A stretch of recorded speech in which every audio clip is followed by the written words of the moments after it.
Now, Chief Meteorologist Chad Merrill with your full 7-day forecast.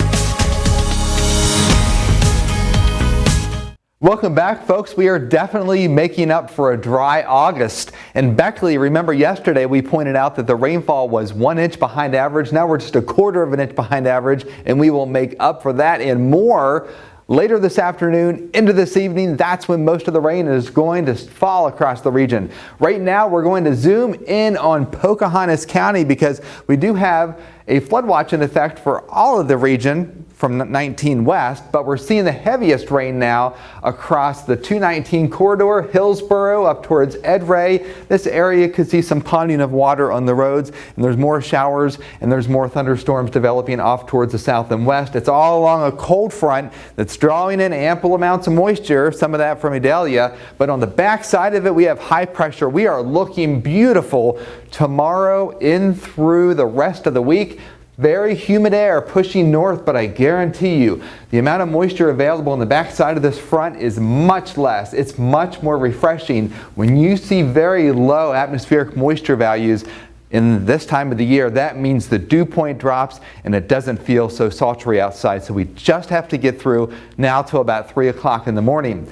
There are 2 hurricanes lined up. We now have Idalia. It's a hurricane. We have this monster, which is Franklin. Now, some of this moisture is working northward ahead of the jet stream, and that's bringing us the occasional showers and storms here this evening.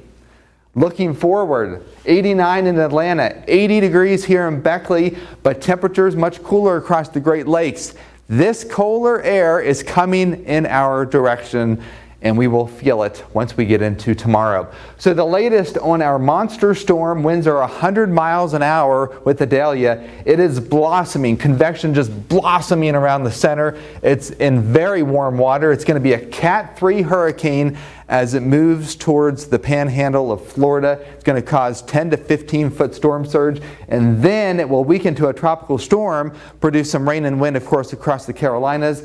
Move out to sea, but it's not going to be done with us just yet. Stay tuned for that. In the meantime, what we have is tomorrow, gorgeous across the region after we start out with some fog. And then this storm is not going to impact us directly. It's going to stay to our south. We may have a few high clouds. We are going to be dominated by Canadian high pressure all the way through the end of the week and through early next week. So we have a nice treat once we get through these downpours. So taking a look at your 7-day forecast, we have a high temperature tomorrow of 76. There's a lot of fog in the forecast. That's because at night, since the ground is moist, we will have that fog to deal with until about 9 a.m. and then beautiful, low humidity, gorgeous through the weekend. Monday's Labor Day looking fabulous. We're back in the mid 80s, not too humid until about Tuesday when we're back into the upper 80s. But look at those low temperatures.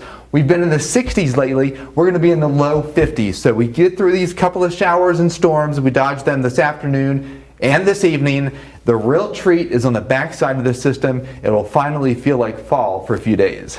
Man, I'm not looking forward to it, actually. I love that summer heat, Chad. You do? Well, all good things must come to an end, and we're not done with the heat just yet. I had the September outlook yesterday. It does look like we are going into we're going to be in a warm pattern, so summer will continue and through September here across southern West Virginia. So great news for summer fans. Now we have more news coming up after the break.